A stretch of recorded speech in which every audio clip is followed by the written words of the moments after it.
Testosterone injection ಕೊಟ್ಟರೆ ಆ ಹುಡುಗನ ಶಿಶ್ನ ದೊಡ್ಡದಾಗುತ್ತೆ. ಹುಡುಗರಿಗೆ ಒಂದು ಚಿಂತೆ ಏನಂದರೆ ನೈಟ್ ಫಾಲ್ ಆಗೋಯ್ತು ಡಾಕ್ಟ್ರೆ, ಹಂಗೆ ಆಗ್ತಾ ಇದ್ರೆ ನನ್ನ ಆರೋಗ್ಯ ಏನಾಗುತ್ತೆ, ಮದುವೆ ಆದಮೇಲೆ ಅಷ್ಟೊತ್ತಿಗೆಲ್ಲ ಖಾಲಿ ಆಗ್ಬಿಟ್ಟಾತು ಅಂತ ಭಯ. ಇವನ್ ಅಸ್ತಮೈಥುನ ಮಾಡೋರ್ಗೂ ಅದೇ ಭಯ.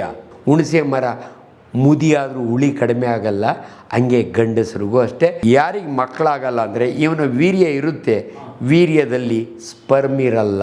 ಹಳ್ಳಿಗಳ ಕಡೆ ಒಂದೊಂದು ಸಾರಿ ತಮಾಷೆ ಮಾಡ್ತಾರೆ ಅಜ್ಜಿಗಳು, ಅವ್ನು ನೋಡು ಶಂಕರಪ್ಪನ ಮಗಂದು ಸೊಟ್ಲು ತುಣ್ಣೆ ಅಂತಾರೆ. ಜಾತಕ ಕೇಳ್ತಾರೆ, ಇವನಿಗೆ ಚರ್ಮ ಹಿಂದೆ ಹೋಗುತ್ತೋ ಇಲ್ಲೋ ಕೇಳಲ್ಲ, ಬೀಜದಲ್ಲಿ ರಸ ಇದೆಯೋ ಇಲ್ಲೋ ಕೇಳಲ್ಲ. ಬಾಂಬೆ ಒಳಗೆ ರೆಡ್ ಲೈಟ್ ಏರಿಯಾಗೆಲ್ಲ ಹೋಗಿ ಬಂದಿರ್ತಾನೆ.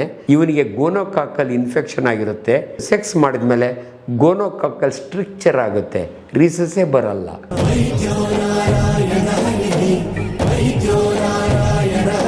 ಅಂಡ್ ಇನ್ನೊಂದು ನಿಮಗೆ ಭಾಳ ಇಂಪಾರ್ಟೆಂಟ್ ಅಂದರೆ, ಭಾಳ ಜನ ವಿಶ್ ಮಾಡ್ತಿರ್ತಾರೆ adults, sweet dreams, wet dreams ಅಂತಾರೆ. ಈ ವೆಟ್ ಡ್ರೀಮ್ಸ್ ಅಂದರೆ ಏನು? ಹುಡುಗನಿಗೆ 14 ವರ್ಷ ಇದ್ದಾಗ ಮಲಗಿರ್ತಾನೆ, ಎಷ್ಟೋ ಸಾರಿ ಅಪ್ಪ ಅಮ್ಮನ ಜೊತೆಗೆ ಮಲಗಿರ್ತಾನೆ. ಹಳ್ಳಿಗಳ ಕಡೆ ಆದರೆ ಎಲ್ಲ ಅಣ್ಣ ತಮ್ಮದಿರ ಅಕ್ಕ ತಂಗಿ ಒಟ್ಟಿಗೆ ಮಲಗಿರ್ತಾನೆ. ರಾತ್ರಿ ಒಂದು ಹೊತ್ತಿನೊಳಗೆ ಇವನ್ ಚಡ್ಡಿ ತ್ಯಾವ ಆಗುತ್ತೆ. ಅದನ್ನು ವೆಟ್ ಡ್ರೀಮ್ಸ್ ಅಂತೀವಿ. ಅಂದರೆ ಇವನಿಗೆ ಜನನಾಂಗದಲ್ಲಿ ವೀರ್ಯ ಬರುವ ವಯಸ್ಸು 14 ವರ್ಷಕ್ಕೆ. ಇದನ್ನು ಯಾಕೆ ಹೇಳ್ತೀನಿ ಅಂದರೆ, ಒಬ್ಬ ಆಟೋ ಓಡಿಸೋ ತಂದೆ ಮಾಗಡಿ ಅವನು ಒಂದಿನ ಮಗನ ಕಾಚನ ಒಂದು ಕವರ್ನಾಗ ಹಾಕ್ಕೊಂಡು ನನ್ನ ಹತ್ರ ತರ್ತಾನೆ. ಡಾಕ್ಟ್ರೇ ನೋಡಿ, ನಮ್ಮ ಹುಡುಗ ಇನ್ನೂ SSLC, ಕಾಚ ತ್ಯಾವ ಮಾಡ್ಕೋತಾನೆ, ಕೈನಾಗ ಇಟ್ಟು ಮಾಡ್ಕೋತಾನೋ ಹಂಗೆ ಆಗುತ್ತೋ ನಂಗೆ ಗೊತ್ತಿಲ್ಲ, ಅದು ಅಸ್ತಮೈಥುನ ಅಂತ. ಅದ್ರ ಬಗ್ಗೆ ನಿಮಗೆ ತುಂಬ ವಿವರವಾಗಿ ಆಮೇಲೆ ಹೇಳ್ತೀನಿ. ಅಸ್ತಮೈಥುನ ಯಾಕೆ ಮಾಡ್ಕೋತಾರೆ, ಗಂಡು ಮಕ್ಕಳು ಮಾತ್ರ ಮಾಡ್ಕೋತಾರೆ, ಹೆಣ್ಮಕ್ಳು ಮಾತ್ರ? ಇದು ಅಸ್ತಮೈಥುನ ಬಗ್ಗೆ ತುಂಬ ಜನಕ್ಕೆ ಡೌಟ್ ಇದೆ. ಈಗಲೂ ನನಗೆ ಫೋನ್ ಬರುತ್ತೆ, ಡಾಕ್ಟ್ರೇ ಅಸ್ತಮೈಥುನದ ವಿಡಿಯೋ ಮಾಡಿದ್ದೀರಿ, ನನಗೆ ಹಂಗಾಗುತ್ತೆ ಹಿಂಗಾಗುತ್ತೆ ಅಂತಲೇ ನಿಮ್ಮ ಇಲ್ಲಿ ಸ್ಪಷ್ಟವಾಗಿ ಅದು ಮಾಹಿತಿ ಕೊಡ್ತೀನಿ. ಸೊ ತಂದೆ ತಾಯಿಗಳಲ್ಲಿ ಒಂದು ಮನವಿ, ನಿಮ್ಮ ಮಗನಿಗೆ ನೀವು ಹೇಳೋಕ್ಕಾಗಲ್ಲ, ನಿಮ್ಮ ಟೀಚರ್ಸು ಸೆಕ್ಸ್ ಎಜುಕೇಷನಾಗಿ ಹೇಳೋಕ್ಕಾಗಲ್ಲ. ನಾವು ಒಬ್ಬ ವೈದ್ಯರು, ನನ್ನ ಸಾಮಾಜಿಕ ಜವಾಬ್ದಾರಿಯಿಂದ ಹೇಳ್ತಾ ಇದ್ದೀನಿ, ನಿಮ್ಮ ಮಕ್ಕಳಿಗೆ 14ರಿಂದ 15 ವರ್ಷಕ್ಕೆ ವೀರ್ಯಸ್ಖಲನ ಆಗುತ್ತೆ. ಇವನು ರಾತ್ರಿ ಮಲಗಿರ್ತಾನೆ, ಏನೋ ಕನಸು ಬೀಳುತ್ತೆ, ಹೇಮಮಾಲಿನಿ ಬಂದಂಗೆ ಆಗುತ್ತೆ, ಇವನು ವೀರ್ಯ ಔಟ್ ಆಗುತ್ತೆ. ಇದು ನ್ಯಾಚುರಲ್ ಫೆನಾಮಿನಾ. ಯಾವ ತಂದೆ ತಾಯಿಗಳು ಗಾಬರಿ ಆಗುವಂಥದ್ದಿಲ್ಲ. ಇಲ್ಲಿ ಇನ್ನೊಂದು ಮಾತು ಹೇಳ್ತೀನಿ, ಅಮೆರಿಕಾ ದೇಶದಲ್ಲಿ 12 ವರ್ಷದ ಮಗ 12 ವರ್ಷದ ಮಗಳು ಬೇರೆ ಸೆಕ್ಸ್ ಕಡೆ ಇಂಟ್ರೆಸ್ಟ್ ತೋರಿಸ್ತಿದ್ರೆ ಸೈಕೆಟ್ರಿಸ್ಟ್ ಹತ್ರ ಕರ್ಕೊಂಡು ಹೋಗ್ತಾರಂತೆ. ಇವನಿಗೇನೋ ಅಬ್ನಾರ್ಮಲ್ ಇದೆ, ಇವಳಿಗೇನೋ ಅಬ್ನಾರ್ಮಲ್. ನಮ್ಮಲ್ಲಿ ರಿವರ್ಸು, ಎಲ್ಲರೂ ಸಸ್ಪಿಷಿಯಸ್, ನನ್ನ ಮಗ ಹಂಗೆ ಮಾಡ್ತಾನೆ ಅಂತ ಇಲ್ಲ. ಅದು ವಯಸ್ಸಿನ ಎಫೆಕ್ಟು.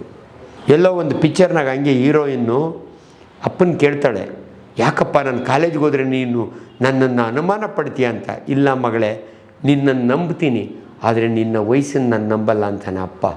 ಇದು ಸತ್ಯ. ವಯಸ್ಸಿನ ಪ್ರಭಾವ. ಎಲ್ಲ ತಂದೆ ತಾಯಿಗಳಿಗೂ ಇದು ಅರಿವಿರಲಿ. ನಿಮ್ಮ ಮಕ್ಕಳ ವಯಸ್ಸಿನ, ಅದಕ್ಕೆ ಕಾರಣ ಅವರಲ್ಲ, ಅವರ ಹಾರ್ಮೋನ್ಸ್. ಟೆಸ್ಟೋಸ್ಟಿರೋನ್, ಹುಡುಗನ ಬೀಜದಿಂದ ಬರೋ ಹಾರ್ಮೋನಿಂದ ಮೀಸೆ ಬರುತ್ತೆ ಅವನಿಗೆ ಟೆಸ್ಟೋಸ್ಟಿರೋನ್. ನಾನು ಅವಲೇ ಮೈಕ್ರೋಪಿನಿಸ್ ಅಂತ ಹೇಳ್ತೀನಲ್ಲ, ಮಗು ಏನಾದರೂ ಆ ಥರ ಚಿಕ್ಕ ವಯಸ್ಸಿನಲ್ಲಿ ನಮ್ಮ ಹತ್ರ ಕರ್ಕೊಂಬಂದರೆ ಟೆಸ್ಟೋಸ್ಟಿರೋನ್ ಇಂಜೆಕ್ಷನ್ ಕೊಟ್ಟರೆ ಆ ಹುಡುಗನ ಶಿಶ್ನ ದೊಡ್ಡದಾಗುತ್ತೆ. ನೀವು ಅದೇ 10 ವರ್ಷ ಆದಮೇಲೆ ಕರ್ಕೊಂಬಂದರೆ ಏನು ಕೊಟ್ಟರು ಆಗಲ್ಲ. ಅದೇ ಇಂಜೆಕ್ಷನ್ 2 ಸಲ ಕೊಟ್ಟರು ಆಗಲ್ಲ. You are already late. ಅದಕ್ಕೆ ನಾನು ಹೇಳ್ತಿದ್ದೀನಿ, ದಯವಿಟ್ಟು ನೀವು ಪರವಾಗಿಲ್ಲ ಬಿಡು, ಆಮೇಲೆ ಬೆಳ್ಕೊತದೆ ನೋಡೋಣ, ಅದನ್ನು ಬಿಟ್ಟುಬಿಡಿ. ಕ್ವಾಲಿಫೈಡ್ ಡಾಕ್ಟ್ರ್ ಹತ್ರ. ಎಲ್ಲ ಡಾಕ್ಟ್ರು ಕ್ವಾಲಿಫೈಡಾ? ಡೆಫಿನೆಟ್ಲಿ ಅಲ್ಲ. ಎಂಡೋಕ್ರೈನಾಲಜಿ ಡಿಪಾರ್ಟ್ಮೆಂಟ್ ಇರುತ್ತೆ. ನೀವು ಯಾವುದೇ ಮೆಡಿಕಲ್ ಕಾಲೇಜ್ಗೆ ಹೋಗಿ, ರಾಮಯ್ಯ ತಗೊಳ್ಳಿ, ಕೆಂಪೇಗೌಡ ತೊಗೊಳ್ಳಿ, ಸೇಂಟ್ ಜಾನ್ ತೊಗೊಳ್ಳಿ, ದೇರ್ ಆರ್ ಎಂಡೋಕ್ರೈನಾಲಜಿ ಡಾಕ್ಟರ್ಸ್. ಅವ್ರಿಗೆ ಗೊತ್ತಿರುತ್ತೆ ಮಕ್ಕಳ ಬೆಳವಣಿಗೆ ಎಲ್ಲಿ ಕುಂಠಿತವಾಗಿದೆ ಅಂತ. ಇವಾಗ ನನ್ನ ಹತ್ರ ಯಾರನ್ನ ಬಂದರೆ ನಾನು ರೆಫರ್ ಮಾಡ್ತೀನಿ. I am very senior doctor, ಆದರೂ ನಾನು ಲಿಬರ್ಟಿ ತೊಗೊಳ್ಳಲ್ಲ ಈ ಮಗು ಟ್ರೀಟ್ ಮಾಡೋಕ್ಕೆ. ಅಮ್ಮ ದಯವಿಟ್ಟು ನಿಮ್ಮ ಮಗುವನ್ನು ಎಂಡೋಕ್ರೈನಾಲಜಿ ಡಿಪಾರ್ಟ್ಮೆಂಟಿಗೆ ಕೊಡ್ತೀನಿ, ಕರ್ಕೊಂಡೋಗು ಅಂತ ಹೇಳ್ತೀನಿ. ಇದು ಒಬ್ಬ ವೈದ್ಯನ ಜವಾಬ್ದಾರಿ. ಸೊ ಇದು ಭಾಳ ಇಂಪಾರ್ಟೆಂಟು. ದಯವಿಟ್ಟು ನಾವು ಅನೇಕ ವಿಚಾರಗಳನ್ನ ನಿಮ್ಮಂಥ ಮಾಧ್ಯಮದಲ್ಲಿ ಮಾತನಾಡುವಾಗ ಜನರಿಗೆ ಒಂದು ಅರಿವು ಬರಬೇಕು. ಸೊ ಇದು ನನ್ನ ಸಾಮಾಜಿಕ ಜವಾಬ್ದಾರಿಯಿಂದ ಮಾತಾಡ್ತೀನಿ ಅಂತ ನೀವು ತಿಳ್ಕೊಬೇಕು. ಅವರು ಆಟೋ ಡ್ರೈವರು ಕಾಶಸ್ ತಂದ್ರಲ್ಲ ಗುರುಗಳೇ, ಕಾಚ ತಂದಿದ್ನಲ್ಲ ಅವ್ನಿಗೆ ಹೇಳಿದೆ ನಾನು, ಅವ್ನಿಗೆ ಒಂದೇ ಒಂದು ಕ್ವಶನ್ ಕೇಳಿದೆ, ಅಣ್ಣ ನೀನು ಎಷ್ಟು ವಯಸ್ಸಿಗೆ ಮದುವೆ ಆದೆ? ಏನು ಡಾಕ್ಟ್ರೆ, ನಮ್ಮ ಊರಿನಾಗೆಲ್ಲ ವಾಸಿಗೆ ಹಾಕಿರೋ ನಮ್ಮ ಅಕ್ಕನ ಮಗಳಿಗೆ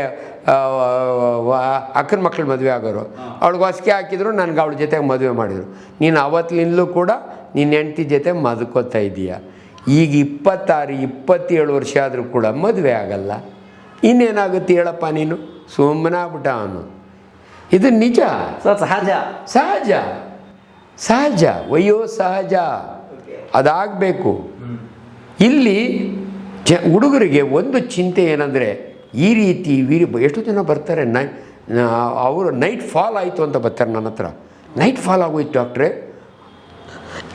ಹಂಗೆ ಆಗ್ತಾಯಿದ್ರೆ ನನ್ನ ಆರೋಗ್ಯ ಏನಾಗುತ್ತೆ ಅಂತ ಅವನಿಗೆ ಚಿಂತೆ. ನೈಟ್ ಫಾಲ್ ಅಂದರೆ ಇದೆ, ಇದನ್ನೇ ಹುಡುಗರ ಭಾಷೆ.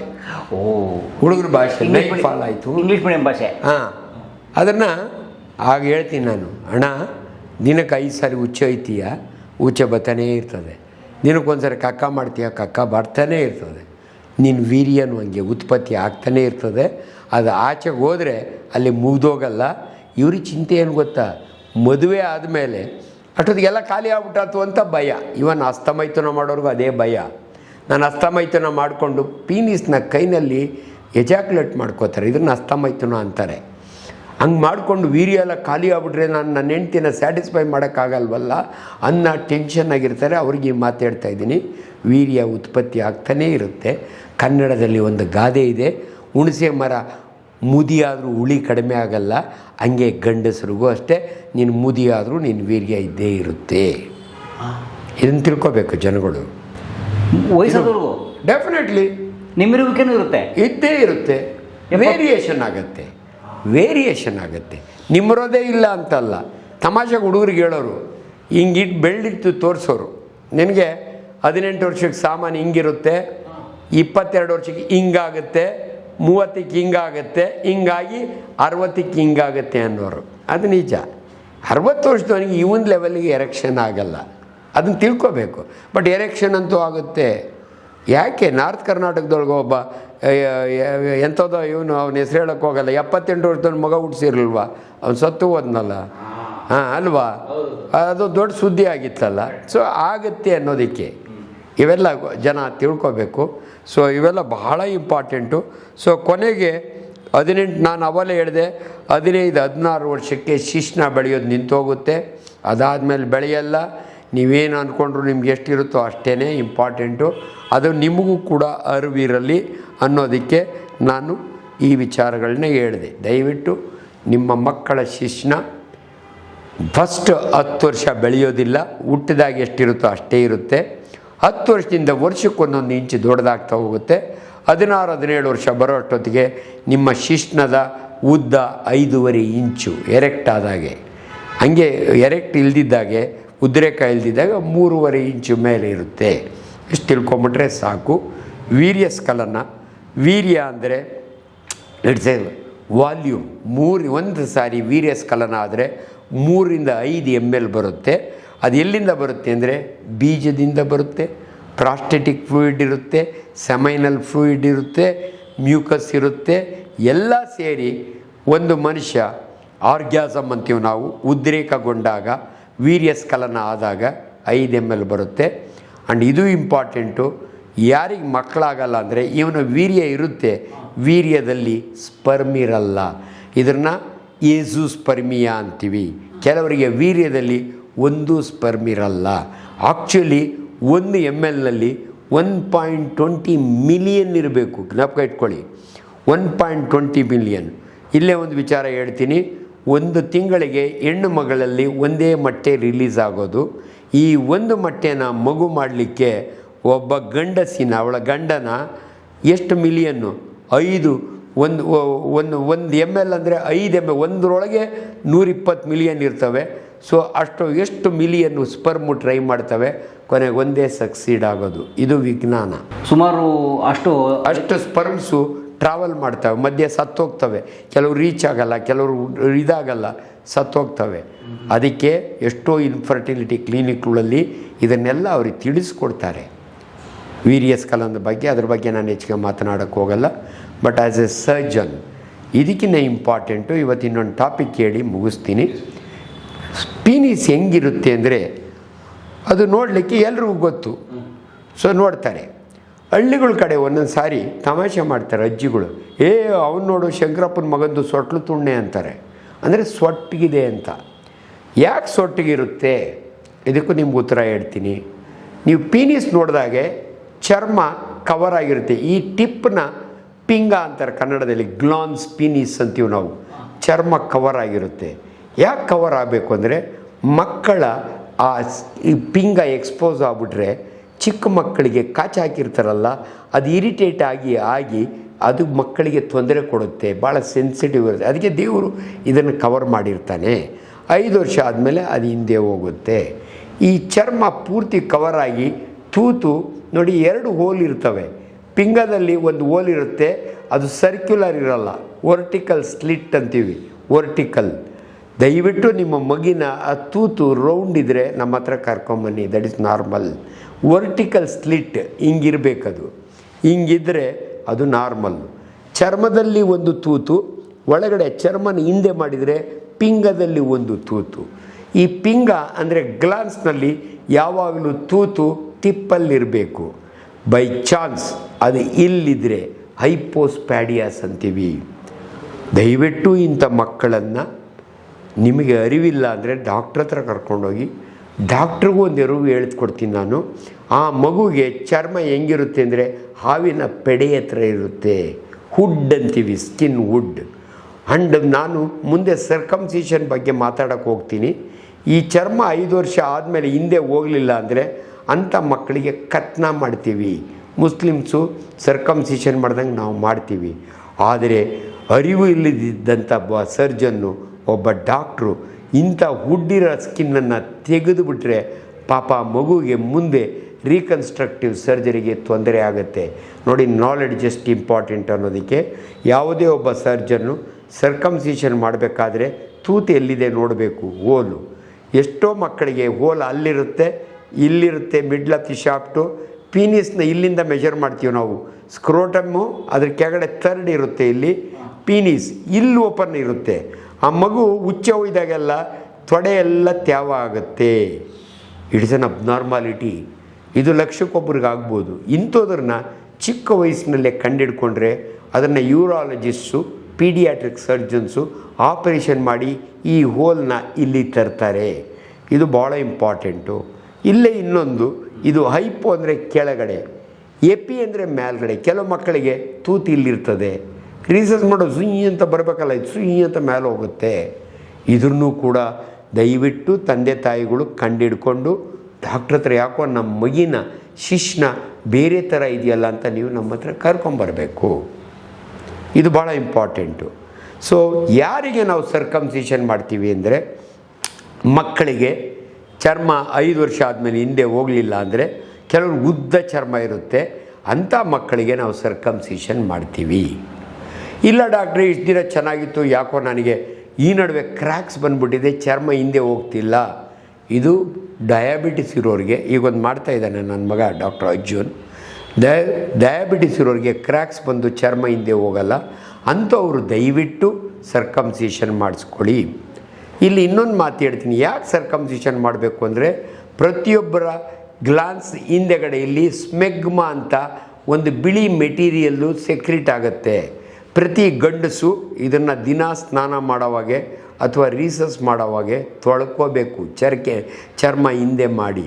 ಇಲ್ಲ ಅದನ್ನು ಹಂಗೆ ಬಿಟ್ಟರೆ ವರ್ಷಾನುಗಟ್ಟಲೆ ಕ್ಯಾನ್ಸರಿಗೆ ಕನ್ವರ್ಟ್ ಆಗುತ್ತೆ. ಇದನ್ನು ಕಾರ್ಸಿನೋಜೆನ್ ಅಂತೀವಿ ನಾವು. ಇರಿಟೇಟ್ ಆಗಿ 32 ವರ್ಷದವನಿಗೆ ಇಷ್ಟಪ್ಪ ಕಾಲಿಫ್ಲವರ್ ಥರ ಪೀನಿಸ್ ಆಗಿ ಕ್ಯಾನ್ಸರ್ ಆಗಿರೋದನ್ನು ನಾವು ನೋಡಿರ್ತೀವಿ. ಅದಕ್ಕೆ ದಯವಿಟ್ಟು ಜನಸಾಮಾನ್ಯರು ನಿಮ್ಮ ಸ್ಕಿನ್ ಹಿಂದೆ ಮಾಡಿ ತೊಳೀರಿ. ನಿಮ್ಗೆ ಸ್ಕಿನ್ ಹಿಂದೆ ಮಾಡೋಕ್ಕಾಗಲಿಲ್ಲ ಅಂದರೆ ಸರ್ಕಮ್ಸಿಷನ್ ಮಾಡಿಸ್ಕೊಳ್ಳಿ. ಈ ಸ್ಕಿನ್ ಹಿಂದೆ ಹೋಗ್ದಿರೋರು ಹೆಂಗಾಗ್ಬಿಡುತ್ತೆ ಅಂದರೆ, ನನಗಿನ್ನೂ ನೆನಪಿದೆ, ಡ್ಯೂಟಿ ಡಾಕ್ಟ್ರು ನಾನು ಬೋರಿಂಗ್ ಹಾಸ್ಪಿಟಲಲ್ಲಿ 1985ರಲ್ಲಿ ಮಿಡ್ನೈಟಲ್ಲಿ ಅಂದರೆ ಅರ್ಲಿ ಮಾರ್ನಿಂಗ್ 4 ಗಂಟೆಯಲ್ಲಿ VIP ಕಪಲ್ ಬರ್ತಾರೆ, ಅವ್ರದ್ದು ಫಸ್ಟ್ ನೈಟ್ ಅವತ್ತು. ಇವನು ಇಂಟ್ರ್ ಕೋರ್ಸ್ ಮಾಡಿದಾಗೆ ಇವನಿಗೆ ಗೊತ್ತಿಲ್ಲ ಇವನ ಚರ್ಮ ಹಿಂದೆ ಹೋಗ್ತಿಲ್ಲ ಅಂತ ಫೋರ್ಸಿಬಲಿ ಮಾಡಿದ್ದಾನೆ. ಅದು ಹಿಂದೆಗಡೆ ಬಂದು ಇಷ್ಟಪ್ಪ ಭೀಮನ ಗದೆ ಆಗಿದೆ ಇವನ್ನ ಪೀನೀಸ್. ಅನ್ಫಾರ್ಚುನೇಟ್ಲಿ ಜನಗಳಿಗೆ ಅರಿವಿಲ್ಲ, ತಿಳುವಳಿಕೆ ಇಲ್ಲ. ಆ ಹೆಣ್ಮಗಳದ್ದೇನೋ ತಪ್ಪಿನಿಂದ ಇವನಿಗೆ ಹಿಂಗಾಗಿರ್ಬೋದು ಅಂತ ಆ ಯಮ್ಮನ್ನು ಕರ್ಕೊಂಬಂದಿರ್ತಾರೆ. ನಾನೊಬ್ಬ ವಿದ್ಯಾವಂತನಾಗಿ ಅವ್ರಿಗೆ ಎಕ್ಸ್ಪ್ಲೇನ್ ಮಾಡಬೇಕು, ಆ ಯಮ್ಮಂದು ಏನೂ ತಪ್ಪಿಲ್ಲ, ನಿನ್ನ ಲ್ಯಾಕ್ ಆಫ್ ನಾಲೆಡ್ಜ್, ವಿದ್ಯಾವಂತ ಇದ್ದೀಯಾ, ನೀನು ರೆಡಿ ಮಾಡ್ಕೊಳ್ಳಿಲ್ಲ.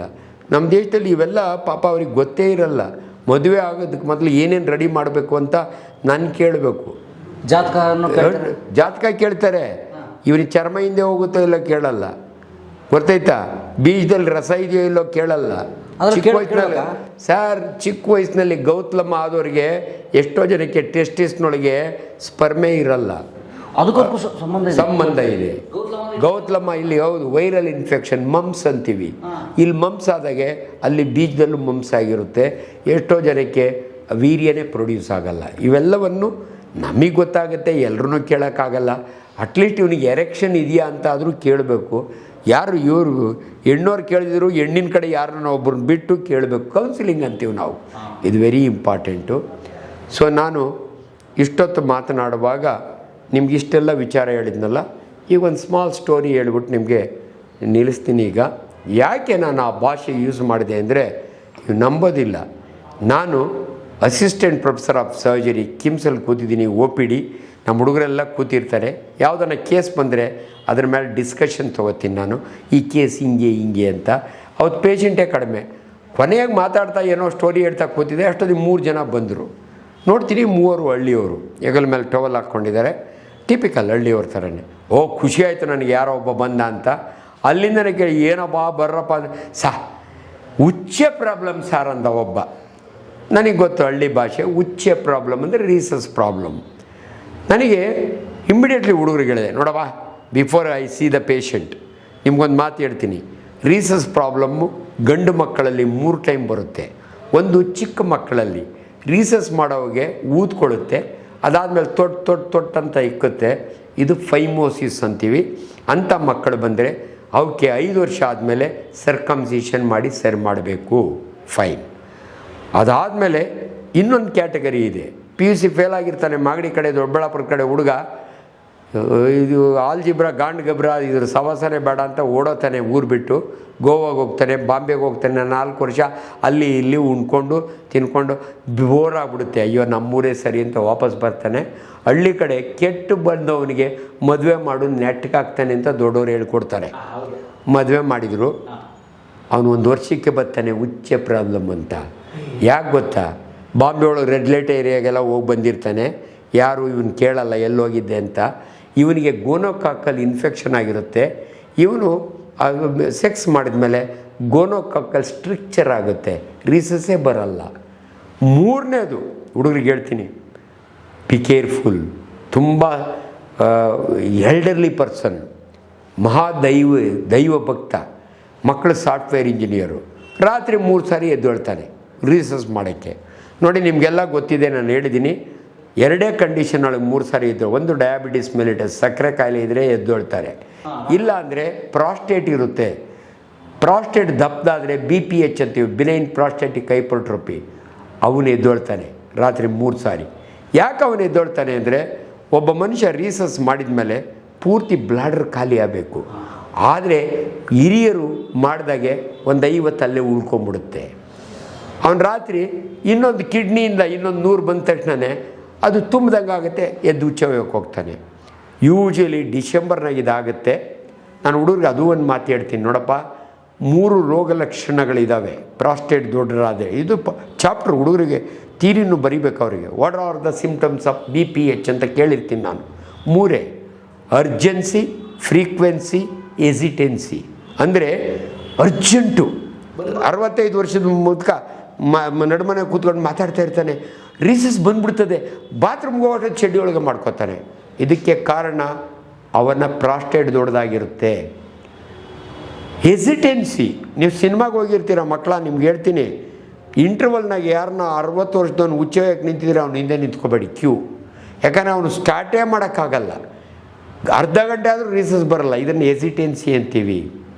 ಫ್ರೀಕ್ವೆನ್ಸಿ, ನಾರ್ಮಲ್ ಪರ್ಸನ್ನು ಒಂದು ಸಾರಿ ರೀಸಸ್ ಮಾಡಿ 10 ಗಂಟೆಗೆ ಮಲಗ್ದ ಅಂದರೆ ಬೆಳಗ್ಗೆವರೆಗೂ ಎದ್ದೇಳಲ್ಲ. ಆದರೆ ಇಂಥವ್ರು 3 ಸಾರಿ ಎದ್ದೇಳ್ತಾರೆ, 4 ಸಾರಿ ಎದ್ದೇಳ್ತಾರೆ. ಇದು ರೋಗ ಲಕ್ಷಣ, ಫ್ರೀಕ್ವೆನ್ಸಿ ಅಂತೀವಿ. ಅಷ್ಟೊತ್ತಿಗೆ ನೋಡ್ತೀನಿ, ನನ್ನ ಮಾತು ಕೇಳಿಸ್ಕೊಂಡು ಅವ್ರು 3ರಲ್ಲಿ ಒಂದು ಚಿಕ್ಕ ಹುಡುಗ ನಾನು ಏನು ಮಾತಾಡ್ತಾನಂತ ಹಿಂಗೆ ಬಗ್ಗೆ ನೋಡ್ತಿದ್ದ. ನನಗೆ ಗೊತ್ತಾಯಿತು. ಏಯ್ ತಮ್ಮ ಬಾಯಿಲಿ ಅಂದೆ. ನನಗೆ ಹುಚ್ಚೆ ಪ್ರಾಬ್ಲಮ್ಮು. ನಮ್ಮಪ್ಪ, ನಮ್ಮ ಚಿಕ್ಕಪ್ಪ, ನಮ್ಮ ಮಾಮ ಹಾಸ್ಪಿಟ್ಲಿಗೆ ಬರೋಗೆ ಹಳ್ಳಿಯವರು ಒಬ್ಬೊಬ್ಬರೇ ಬರೋಲ್ಲ, 3 ಜನ. ಅವ್ರಿಗೇನೋ ಒಂದು ಭಯ. ಅವನು ಹುಡುಗ ಹೇಳಿದ್ದು ನೋಡಿ ಭಾರಿ ಖುಷಿ ಆಯ್ತು ನನಗೆ. ಇವಂದೇ ಪ್ರಾಬ್ಲಮ್ ಅಂತ. ಏಯ್ ತಮ್ಮ ಬರಲೇ ಇಲ್ಲ ನೀವೇನ ಮಾಡಿ ನನ್ನ ಅಕ್ಕಿ ಮರಿ ಮಾತ್ರ ಮುಟ್ಬೇಡಿ ಸರ್ ಅಂದ. ನನಗೆ ಖುಷಿ ಆಗ್ಬಿಡ್ತು. ನನಗೆ ಈ ಭಾಷೆನೇ ಕೇಳಿರಲಿಲ್ಲ ನಾನು. ಯಾರೋ ಚನ್ನಪಟ್ಟಣ ಕಡೆಯವರು ಪಾಪ ಅವರು, ನಮ್ಮೂರ ಕಡೆ ತುಣೆ ಮರಿ ಅನ್ನೋರು, ಇವನು ಅಕ್ಕಿ ಮರಿ ಅಂತ ಎಂಥ ಡೀಸೆಂಟ್ ಲ್ಯಾಂಗ್ವೇಜ್ನಾಗ ಹೇಳಿದ್ನಲ್ಲ. ನನಗೆ ಭಾರಿ ಕ್ಯೂರಿಯಾಸಿಟಿ ಆಗಿ, ತಮ್ಮ ಬಾಯಿಲಿ ನೀನು ನಿಮ್ಮೂರ ಕಡೆ ಇದಕ್ಕೇನಂತಾರೆ ಅದು ಗೂಬೆ ಮರಿ ಅಂತಾರೆ ಸರ್ ಅಂದ. ನೋಡ್ರಿ ಕನ್ನಡ ಭಾಷೆ ಎಂಥ ಸೊಗಸಾದ ಭಾಷೆ ಅಂತ ಎಷ್ಟು ಚೆನ್ನಾಗಿ ಹೇಳ್ತಾರೆ ನೋಡಿ. ನನಗಿದು ಭಾಷಣ ಹೊಡೆಯೋಕೆ ಒಳ್ಳೆ ಭಾಷೆ ಅಂತ ಒಳಗೆ ಕರ್ಕೊಂಡೆ ಅವನ್ನ. ಆ 3 ಯೂಶಲಿ ಮಕ್ಕಳನ್ನ ಎಕ್ಸಾಮ್ ಮಾಡೋಗೆ ತಂದೆ ತಾಯಿನ ಹೊರಗಡೆ ಇಡ್ತೀವಿ ನಾವು. ಅವ್ರು ಬಂದರೆ ಅವು ಗಲಾಟೆ ಮಾಡ್ತವೆ ಅಂತ. ಅವ್ನು ಮಲಗಿಸ್ದೆ. ನನಗೆ ಎಷ್ಟು ಕಾನ್ಫಿಡೆನ್ಸ್ ಬಂತು ಅಂದರೆ ಅವ್ನು ಮಾತಾಡ್ತಾಮಲ್ಲೇ ತಮ್ಮ ಮಲಕ್ಕೊಳ್ಳಲ್ಲಿ ನೋಡ್ಬಿಡ್ತೀನಿ. ಚಡ್ಡಿ ತೆಗೆದಕ್ಕೆ ಬದಲು ನಾನು ಭಾಳ ತಂದೆ ತಾಯಿಗೆ ಸ್ಕೂಲ್ ಪ್ರೋಗ್ರಾಮಾಗಿ ಹೇಳಿದ್ದೀನಿ. 2 ವರ್ಷದವರೆಗೂ ಮಕ್ಕಳು, ಗಂಡು ಮಕ್ಕಳು ಎಲ್ಲಂದ್ರಲ್ಲೇ ಚಡ್ಡಿ ಬಿಚ್ಕೊಂಡು ಓಡಾಡ್ತಾರೆ. 2 ರಿಂದ 6 ಚಡ್ಡಿ ಬಿಚ್ಚಲ್ಲ. ಅಮ್ಮ ಸ್ನಾನ ಮಾಡಿಸು ಅಂದರೂ ನಾಚಿಕೋತಾವೆ ಅವು. ದಟ್ ಏಜ್ ಭಾಳ ಇಂಪಾರ್ಟೆಂಟು. ಆಮೇಲೆ PUC ಆದಮೇಲೆ ಎಲ್ಲಂದ್ರಲ್ಲೇ ಬೀಚ್ತಾರೆ. ಹಂಗೂ ಹೇಳ್ತೀನಿ ನಾನು, ಬಿ ಕೇರ್ಫುಲ್ ಅಂತ. ಇವನು ಸೇಮ್ ಏಜಲ್ಲ. ಅವನು ಒಂದು ಕೆಲಸ ಮಾಡಿ ಆ ಹೆಣ್ಮಕ್ಳನ್ನ ಆಚೆ ಕಳಿಸಿ ಅಲ್ಲಿ ಸಿಸ್ಟ್ರ್ ಇದ್ಲು, ನನ್ನ ಮೆಡಿಕಲ್ ಸ್ಟೂಡೆಂಟ್ ಇದ್ಲು, ಲೇಡಿ. ಸ್ಟೂಡೆಂಟ್ ಲೇಡೀಸ್ ಇರ್ತಾರೆ, ಎಲ್ಲ ಇರ್ತಾರೆ. ಇವು ಹುಡುಗನ ಅದೇ ನೋಡಿ ಆ ಹೆಣ್ಮಕ್ಳನ್ನ ಆಚೆ ಕಳೆ. ನಾನು ಏನು ಹೇಳಿದೆ ಗೊತ್ತಾ ಅವನಿಗೆ ಏನು ಹೇಳಿದೆ ಗೊತ್ತಾ? ಲೇ ತಮ್ಮ, ನಿಂದು ಸಣ್ಣ ಅಕ್ಕಿ ಮರಿ. ಅವರು ಮೆಡಿಕಲ್ ಕಾಲೇಜ್ನೊಳಗೆ ಡಾಕ್ಟ್ರು, ಸಿಸ್ಟ್ರು, ಅವ್ರು ದೊಡ್ಡ ದೊಡ್ಡ ಉಂಜುಗಳನ್ನೆಲ್ಲ ನೋಡಿರ್ತಾರೆ. ಸುಮ್ಮನೆ ಮಲ್ಕೋ ಅಂದೆ. ಖುಷಿ ಆಗೋಲ್ಲ. ಅವನು ಉಂಜುಗಳನ್ನೇ ನೋಡಿರ್ತಾರೆ ನೀನು ಹಂಗೆ. ಆಮೇಲೆ ನೋಡ್ತೀನಿ ಅವ್ನ ಸ್ಕಿನ್ ಹಿಂದೆ ಮಾಡಿದ್ರೆ ಹೋಗ್ತಾ ಇಲ್ಲ. ಅವನು ನನ್ನ ಸ್ಟೂಡೆಂಟ್ಸಿಗೆ ತೋರಿಸ್ದೆ. This boy has gut phimosis, ಇವನಿಗೆ ಸರ್ಕಮ್ಸಿಷನ್ ಮಾಡಬೇಕು, ಅವ ಸರೋಗ್ತಾನೆ ಅಂತ. ಆತ್ಮೀಯರೇ, ನಾನು ಮಾತನಾಡುವಾಗ ಪೀನಿಸ್ಗೆ ಶಿಶ್ನ ಅಂತ ಡಿಕ್ಷನರಿ ಒಳಗಿದೆ. ಅದಕ್ಕೆ ಬೇರೆ ಬೇರೆ ಕಾಕ್ ಅಂತಾರೆ, ಕಲಕ್ವೆಲ್ ರಾಗ್ನಲ್ಲಿ ಕಾಕ್ ಅಂತಾರೆ. ಸೊ ನಮ್ಮ ಭಾಷೆಯಲ್ಲೇ ಶಿಶ್ನ ಅಂತ ಒಂದು ಕಡೆ ಅಂತಾರೆ, ಅದನ್ನು ಅಕ್ಕಿ ಮರಿ ಅಂತಾರೆ. ಈ ರೀತಿ ಬೇರೆ ಬೇರೆ ಪದಗಳು ಯೂಸ್ ಮಾಡ್ತಾರೆ. ದಯವಿಟ್ಟು ಮಿಸ್ಟೇಕ್ ಮಾಡ್ಕೋಬೇಡಿ. ಸೊ ಇದ್ರದ್ದು ಏನಾದರೂ ಪ್ರಾಬ್ಲಮ್ ಇದ್ದರೆ ನಿಮ್ಗೆ ಇನ್ನೊಂದು ಮಾತು ಹೇಳ್ತೀನಿ. ಪೀನೀಸ್ನ ಮೋರ್ ವ್ಯೂಡ್ ದ್ಯಾನ್ ಸೀನ್ ಅಂತ ನನ್ನ ಬುಕ್ಕಲ್ಲಿ ಬರೆದಿದೆ.